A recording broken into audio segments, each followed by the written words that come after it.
Everybody, how are you all? I hope all of you are doing great. I'm also doing good, alhamdulillah. Today I was making Ringos for the second time. The first result was quite awesome. It was delicious to eat. That's why I thought why not share the recipe with all of you as well.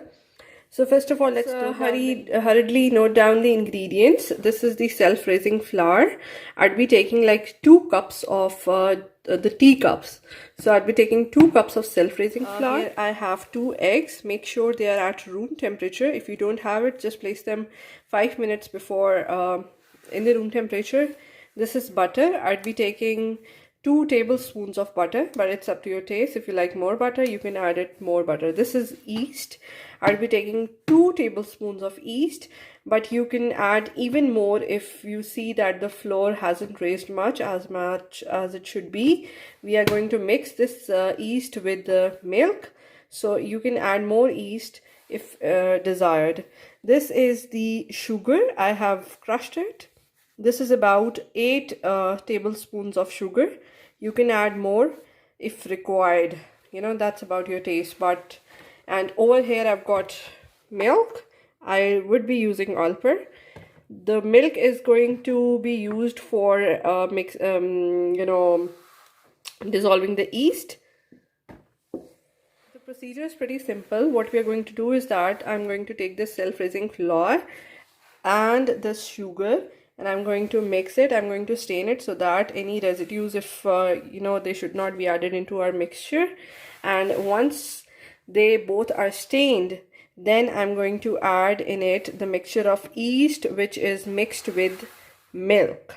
So let's do it first. So this is the quantity of milk that I've taken. Once it starts boiling, we'll check the temperature of the milk by placing a hand like this. We don't have to boil it.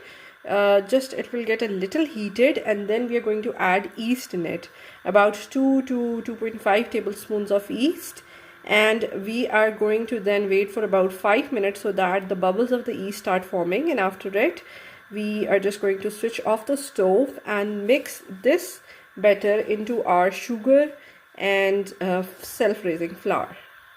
So let's just wait for it to heat up a little bit.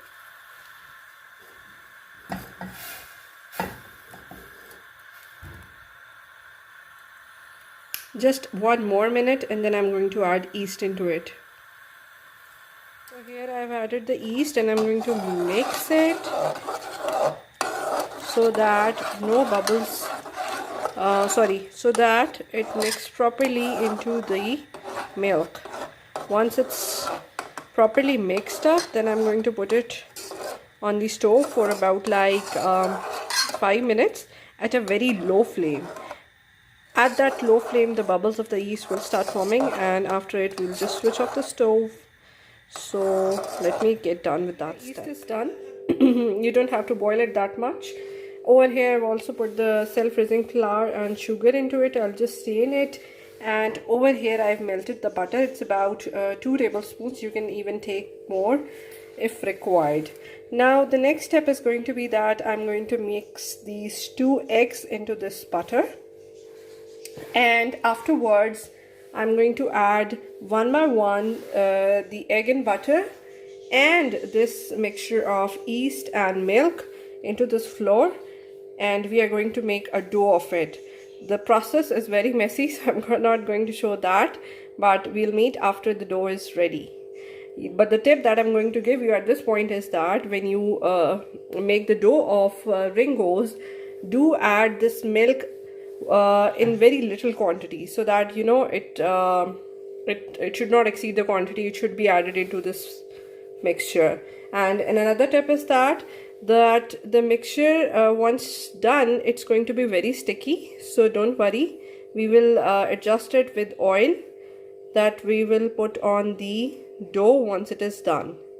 So let's start the procedure. Dough is ready. Now I'm going to place it for 3 to 4 hours so that it gets raised properly, because it has got yeast in it, and I put some oil on it so that it takes a proper shape. See, it should be this much soft.